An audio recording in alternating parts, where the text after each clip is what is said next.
Cusco, Perú. Agosto de 2017. Era una mañana como cualquier otra en el distrito de San Jerónimo, Cusco. El frío andino comenzaba a disiparse cuando Sebastián André Gárate Vera, un escolar de tan solo 13 años, salió de su casa rumbo al colegio. Jamás imaginó que esa caminata diaria, ese trayecto de rutina sería el último de su vida. A las 7:18 de la mañana, una cámara de seguridad privada ubicada en la calle Díaz Quintanilla, en la urbanización El Huerto de Versalles, registró su figura. Sebastián vestía el uniforme del Colegio Galileo, su mochila a la espalda, mirada tranquila. Esa imagen, serena, casi inofensiva, se convertiría en la última prueba de vida del menor. Y que les caiga la pena máxima. Pido al señor fiscal que acelere, que los atrapen a esas personas sin nombre.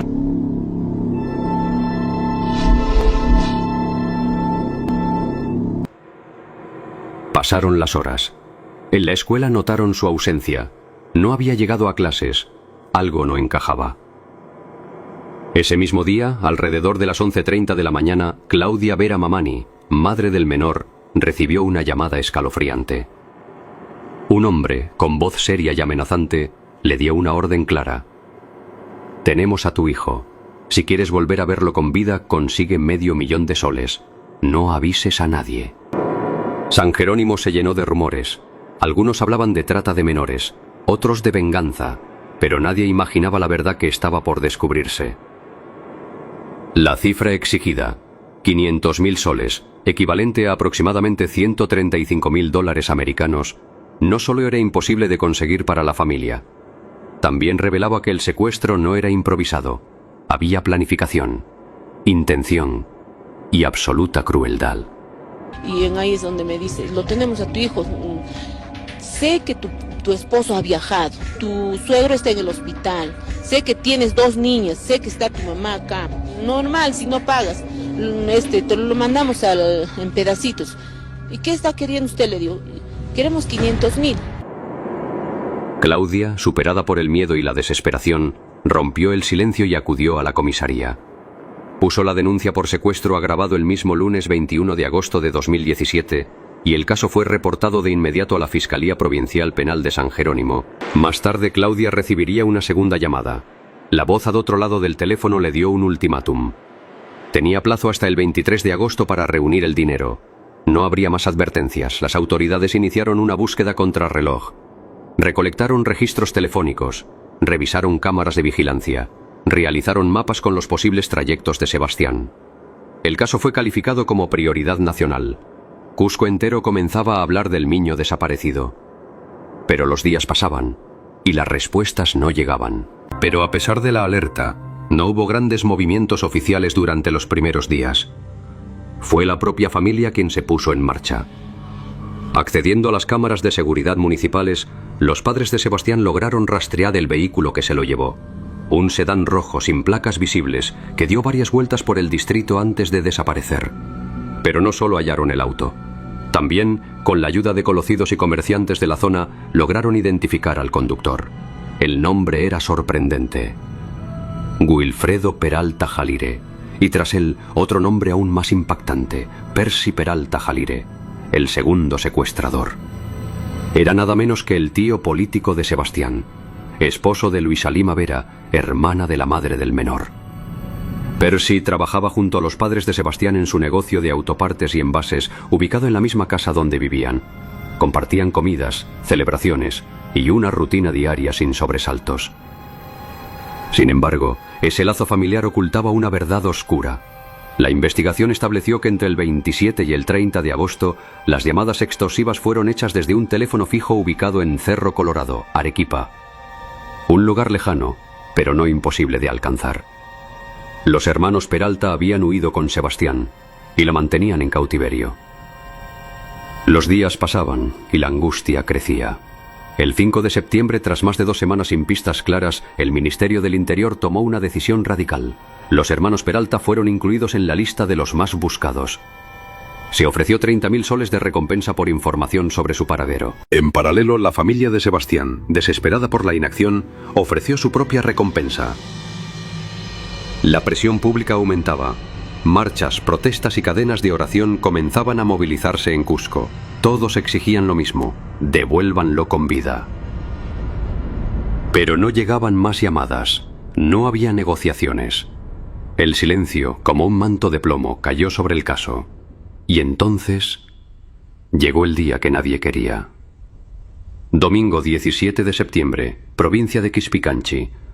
La policía realizaba una diligencia por disputa de terrenos en Urcos, a orillas del río Vilcanota. De pronto, varios perros comenzaron a rascar la tierra con desesperación. Al acercarse, los agentes vieron algo que heló su sangre. Entre matorrales y piedras emergía una bolsa plástica. Dentro, parte del cuerpo de un niño. Llevaba el uniforme del Colegio Galileo Galilei. Era Sebastián. Había cumplido 14 años en cautiverio y fue asesinado antes de ser liberado. El hallazgo desató una tormenta nacional. Los medios se volcaron al caso. ¿Cómo fue posible que quienes formaban parte de su círculo más cercano lo hayan secuestrado y asesinado? ¿Por qué no hubo una reacción más rápida? Cusco, aún hoy, recuerda la historia de Sebastián Gárate como una herida abierta. Un crimen que comenzó con una sonrisa inocente y terminó con un funeral lleno de preguntas. Analizando un poquito este caso, porque ha sido una noticia que ha remecido lo que es la ciudad del Cusco, porque pocas veces hemos escuchado de esto, y la forma como ha sido encontrado y de repente cómo le han dado muerte a este pobre muchacho es muy indignante para todos los que son papás y también para toda la sociedad. El 18 de septiembre de 2017, Cusco despertó con una noticia que nadie quería escuchar. Las montañas, que siempre parecían guardianas silenciosas de la ciudad, esa mañana estaban cubiertas por una neblina espesa, como si el cielo mismo hubiera decidido vestir de luto. A orillas del río Vilcanota, en el distrito de Urcos, un grupo de pobladores había hecho un hallazgo que helaría la sangre de toda la región. Entre piedras y maleza, parcialmente cubierto por arena húmeda, yacía el cuerpo de un adolescente. Vestía aún el uniforme del Colegio Galileo Galilei. El rumor se propagó más rápido que cualquier comunicado oficial. En las calles, en las radios locales, en los puestos del mercado, todos murmuraban el mismo nombre: Sebastián André Gárate Vera. Al día siguiente, el silencio en la morgue central de Cusco era tan denso que parecía sofocar el aire. Los pasillos, iluminados con una luz blanca y fría, eran un contraste cruel con el calor de las lágrimas que pronto se derramarían allí. Cuando los padres de Sebastián llegaron, nadie tuvo el valor de hablarles directamente. Fueron guiados en silencio hasta una sala, y entonces el mundo se rompió para ellos.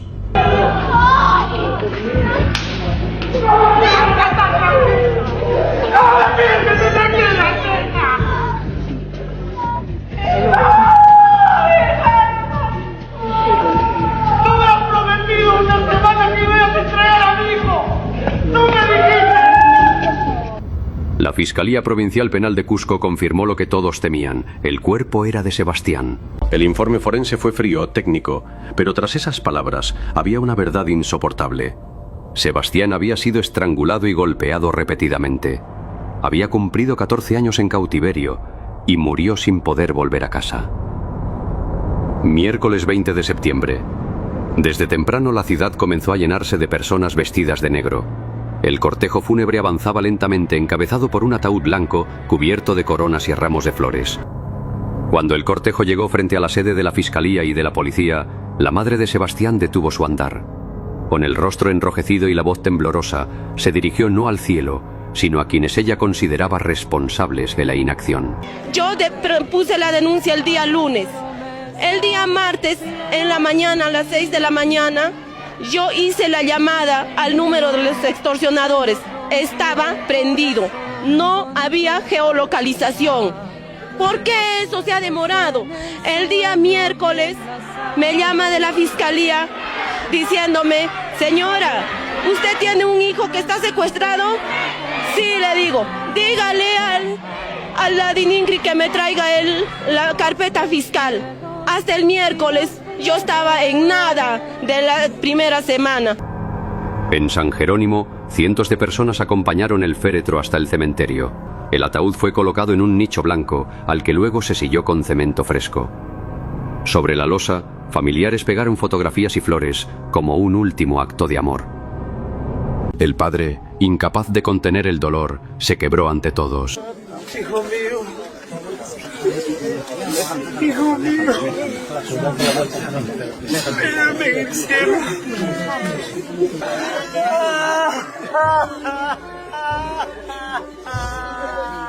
Tras el funeral, la policía anunció públicamente que intensificaría la búsqueda de los principales sospechosos, Wilfredo y Percy Peralta Jalire. Durante semanas, agentes de inteligencia rastrearon llamadas, revisaron grabaciones de cámaras y entrevistaron a posibles informantes. El trabajo no era fácil. Los hermanos conocían bien las zonas rurales y mineras del sur del país y sabían cómo esconderse. Las investigaciones revelaron un dato clave. Wilfredo había hecho llamadas a familiares desde una zona minera en Secocha, distrito de Ocoña, provincia de Camaná, Arequipa. Allí se dedicaba a la minería informal, un entorno hostil y lleno de laberintos naturales. El 1 de noviembre, tras semanas de seguimiento, agentes encubiertos lo localizaron cerca del terminal terrestre de Secocha. Cuando notó la presencia policial, Wilfredo intentó escapar, corriendo entre callejones polvorientos, pero fue reducido a la fuerza. Wilfredo fue trasladado inmediatamente al Cusco. Durante el interrogatorio, confesó su participación en el secuestro de Sebastián. Un juez dictó 9 meses de prisión preventiva en su contra. 2 semanas después, la tarde del 15 de noviembre, agentes especializados capturaron a Percy Peralta Jalire en la plaza de armas de Guaipetúe, en Madre de Dios. El operativo fue rápido, silencioso. Percy también confesó haber participado en el secuestro, pero reveló un detalle que estremeció a los investigadores. Según él, el autor material del asesinato no era ninguno de ellos, sino un ex policía. Cusco nunca olvidó el caso de Sebastián. Una familia rota, un crimen atroz y una ciudad entera que exigió justicia. Las capturas trajeron algo de alivio, pero no borraron el vacío que dejó un niño que, un 21 de agosto, solo salió rumbo a la escuela y nunca volvió. Tras las capturas de Wilfredo y Percy Peralta Jalire, los interrogatorios se convirtieron en el nuevo campo de batalla para buscar justicia. Cada palabra podía revelar piezas del rompecabezas que había dejado a Cusco en duelo. En la fría sala de la División de Investigación Criminal, Wilfredo Peralta evitaba mirar a los ojos a los agentes. Cuando habló, lo hizo con voz baja y pausada, soltando un nombre que cambiaría el rumbo de las pesquisas. Jorge Luis Charca Condorcagua, ex policía y ex compañero suyo en la universidad. Según Wilfredo, el secuestro de Sebastián se planeó en una reunión con Charca. El ex policía le ofreció 5.000 soles por hacer el trabajo. El 21 de agosto, interceptaron a Sebastián a 2 cuadras de su colegio. Wilfredo lo persiguió, pero fue Charca quien lo sujetó y lo metió al auto rojo. La versión era clara. El menor fue interceptado cuando se dirigía a su colegio Galileo Galilei. Según Wilfredo, debían entregarlo a 2 personas que los esperaban, pero algo salió mal. En medio de la discusión, escuchó una frase que le quedó grabada. Barrabás no había solucionado. En el código de los secuestradores, eso significaba que el dinero pactado no había llegado. Barrabás, quien debía financiar la operación, no cumplió con la entrega y sin pago. Los receptores decidieron retirarse sin llevarse al menor. Los desconocidos se marcharon apresuradamente, dejando a Wilfredo y a su hermano con un problema enorme. Un niño secuestrado y ningún plan de entrega. Entonces, los hermanos Peralta lo trasladaron hasta Tipón, a la casa de Jorge Charca. Allí lo encerraron en una habitación. Wilfredo declaró que se fue a la plaza y que, cuando volvió al día siguiente, Sebastián ya no estaba. La necropsia determinó que Sebastián fue asesinado entre 3 y 5 días después de ser secuestrado. Según Wilfredo, el autor material habría sido Jorge Charca, quien además lo amenazó con matarlo si hablaba. Tras el crimen, el cuerpo de Sebastián fue llevado hasta la zona de Urcos, donde la policía lo halló semanas después. Cuando la policía comenzó a estrechar el cerco, Charca buscó a los hermanos y les propuso algo macabro: suicidarse juntos para no enfrentar la cárcel. Pero los hermanos no aceptaron. La madrugada del 27 de agosto, Charca dejó su casa rumbo a la fiesta patronal de San Bartolomé en Tinta. Allí asesinó a su padre, Moisés Charca Janco, de 4 disparos, y baleó a un testigo que intentó detenerlo. Horas más tarde, fue encontrado muerto dentro de su vehículo en la avenida 28 de Julio. Se había disparado en la cabeza. De acuerdo con la policía, habría cometido el parricidio porque se enteró de que su papá tenía otra pareja. Para la fiscalía, el caso parecía resuelto con las detenciones de Wilfredo y Percy y la inclusión póstuma de Charca como autor material. Sin embargo, quedaba una sombra que oscurecía el expediente: el misterioso Barrabás. No era un simple apodo. En las transcripciones de llamadas aparecía como alguien clave en la negociación del secuestro. Un nombre que, cuando Wilfredo lo mencionó, dejó helada a la sala. Era alguien que ni las mismas autoridades esperaban escuchar. Un nombre demasiado cercano. Imposible de imaginar en un crimen así. Y sin embargo, todo apuntaba a que había estado allí, moviendo los hilos desde las sombras. Enero de 2019. Habían pasado 17 meses desde el secuestro y asesinato de Sebastián Gárate Vera. El caso, que muchos en Cusco creían cerrado, estaba a punto de dar un giro tan oscuro que incluso los investigadores más experimentados quedarían en silencio. La policía capturó a Juan Gárate, el padre de Sebastián. Sobre él pesaba una orden de detención preliminar dictada por el juez Reinaldo Ochoa a pedido del fiscal Ronnie Gibaja. La acusación: presunta autoría mediata del crimen de su propio hijo. Justamente pues este homicidio ha sido por encargo, ¿no? Y se ha determinado plenamente a la responsabilidad del padre, ¿no? Como la persona que ha ideado, que ha instigado a que se ejecute este penoso crimen, y lo más reprobable en agravio de quien, aún no siendo su hijo, él ejercía la posición de garante al haberlo reconocido como tal. Las palabras del fiscal golpeaban como un mazo. Hasta entonces, Barrabás era solo un nombre codificado en las llamadas, un fantasma en las declaraciones de los hermanos Peralta. Pero ahora, ese nombre tenía rostro, y ese rostro era el de un padre. Uno de los hermanos Peralta Jalire había confesado que Juan Gárate le pidió hacer el trabajo. En el argot criminal, eso significaba ejecutar el secuestro, y si era necesario, la muerte de la víctima. La hipótesis de la fiscalía era brutal. Uno de los hermanos refiere expresamente que el padre del menor le pidió hacer el trabajo, y al hacer el trabajo se refería al secuestro y muerte de su menor hijo, razón por la que él se cercioró que no era su hijo. Gárate había decidido acabar con la vida de Sebastián tras enterarse de que no era su hijo biológico. Según la investigación, meses antes del secuestro, Juan Gárate se habría sometido a una prueba de ADN que confirmó la sospecha. Además, declaraciones de Luisa Lima Vera, cuñada de Gárate y esposa de Percy Peralta, señalaban que el hombre comenzó a maltratar al niño, física y psicológicamente, después de conocer la verdad. Pero no todos aceptaban esa versión. Él me lo ha dicho de su boca hace mucho tiempo. Padre es el que cría, no el que engendra. Hace años, cuando mi hijo era pequeño. Siempre lo amó. Lo amó. Yo tengo muchas fotos, muchos recuerdos, muchos testigos que no estoy mintiendo. Claudia defendía a su esposo con fuerza, rechazando que él pudiera estar detrás del crimen. Incluso, junto con el abogado de Gárate, cuestionaba la legalidad de la detención y aseguraba que la acusación se sostenía sobre piezas incompletas. Entre las pruebas presentadas por la Fiscalía, habían 2 llamadas desde el celular de Juan Gárate a un teléfono vinculado con los secuestradores, una antes y otra después del rapto.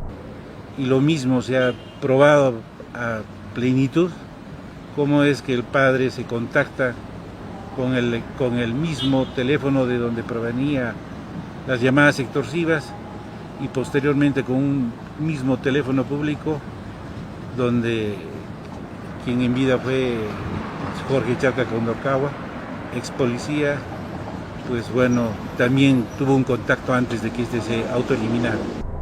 Claudia insistía en que la primera fue hecha por su hermana Luisa, quien trabajaba en la tienda familiar y tenía acceso libre al teléfono. Sobre la segunda llamada, el abogado sostuvo que fue parte de una investigación por cuenta propia ante la supuesta falta de recursos de la policía. El fiscal, sin embargo, veía contradicciones.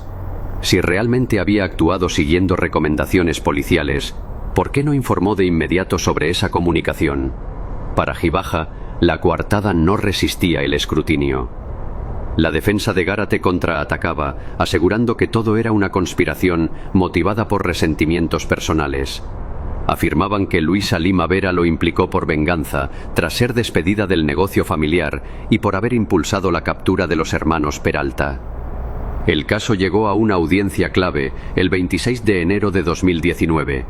La jueza Lisbeth Alegría Valencia decidió dictar 18 meses de prisión preventiva contra Juan Gárate por ser el presunto autor intelectual del crimen. En su resolución, la magistrada advirtió que aún quedaba una persona más por identificar y que llegar a ella tomaría tiempo. Soy inocente y voy a probar mi inocencia. Frente a las cámaras, negó haber conocido al ex policía Jorge Charca y denunció la existencia de una mano negra en el caso. Mientras lo conducían entre rejas, añadió que la situación lo estaba separando de sus 3 hijas y de su esposa, que estaba embarazada. Para la fiscalía, las piezas ya encajaban: el móvil, el encargo, los vínculos con los secuestradores y el silencio calculado. Se reveló que Juan Gárate no solo habría ordenado la muerte de Sebastián, sino que habría planeado todo el secuestro, como una coartada perfecta. Un montaje que simularía un rapto con rescate frustrado, pero que en realidad encubría su verdadero objetivo: eliminar a su propio hijo. Para la defensa, en cambio, todo era una suma de malentendidos, rencores y especulaciones. Pero lo que nadie pudo borrar fue el impacto de la revelación. Barrabás, el nombre que había flotado como un misterio desde las primeras confesiones, no era un sicario ni un socio en la sombra. Era el padre del propio niño. Un hombre que había dormido bajo el mismo techo que su víctima, que lo había visto crecer, que lo había abrazado, y que, según la acusación fiscal, había ordenado su muerte. La noticia se extendió como un susurro helado por las calles de Cusco, no solo por la crueldad del crimen, sino porque, de ser cierto, era la traición más impensable: un padre entregando a su hijo a la muerte. La pericia psicológica realizada a Juan Gárate lo describía como histriónico, capaz de exagerar sus emociones para manipular a quienes lo rodeaban. El informe concluía que había actuado por despecho, luego de confirmar que Sebastián no era su hijo biológico. En contraste, los hermanos Percy y Wilfredo Peralta, quienes ejecutaron el secuestro, jamás mostraron signos de arrepentimiento. Fríos y calculadores, relataron los hechos sin titubeos, como si se tratara de un simple encargo. Y mientras la ciudad trataba de asimilarlo, aún quedaba en la memoria de muchos su imagen frente a las cámaras, llorando, golpeándose el pecho, jurando que buscaría justicia para su hijo. Un llanto que ahora, a la luz de las investigaciones, parecía una fría actuación de un hombre que ya sabía la verdad. Él mismo había condenado a su hijo. Y así, en noviembre de 2020, tras un largo juicio, la Corte Superior de Justicia de Cusco dictó sentencia. Juan Carlos Gárate Sucasaire, Wilfredo Peralta Jalire y Percy Peralta Jalire fueron condenados a cadena perpetua por secuestro, parricidio y homicidio calificado. Además, deberán pagar 300.000 soles como reparación civil. Se ha dictado condena al haberse establecido responsabilidad penal en los 3 acusados. Esto es por los delitos de secuestro, en concurso real por homicidio calificado, respecto al padre por parricidio y respecto a los hermanos Peralta por homicidio calificado con gran crueldad y por lucro. Y en virtud de tal se les ha impuesto la pena de cadena perpetua y al pago de 300.000 soles por reparación civil. Cusco nunca olvidará el nombre de Barrabás, porque no era un criminal ajeno, era el hombre que Sebastián llamaba papá. Y así llegamos al final de este relato. Un caso donde la traición no vino de un extraño, sino de la persona menos pensada. Un crimen que dejó una herida imborrable en Cusco, y una verdad que estremeció a todo un país. Pero el caso, lejos de cerrarse por completo, dejó una última sombra. Jorge Luis Charca, el ex policía señalado como autor material, se llevó secretos a la tumba. ¿Actuó solo siguiendo órdenes o había más personas involucradas en las sombras? ¿Quién más sabía la verdad de lo ocurrido en esa casa de Tipón? Preguntas que, hasta hoy, siguen flotando sin respuesta. Si este caso te dejó sin palabras, recuerda que en Relatos Criminales seguimos trayéndote historias reales, de esas que demuestran que, a veces, la realidad supera a la ficción. Suscríbete, activa la campanita y acompáñanos en el próximo episodio, donde volveremos a mirar de frente lo más oscuro del alma humana. Porque aquí, la verdad siempre tiene voz.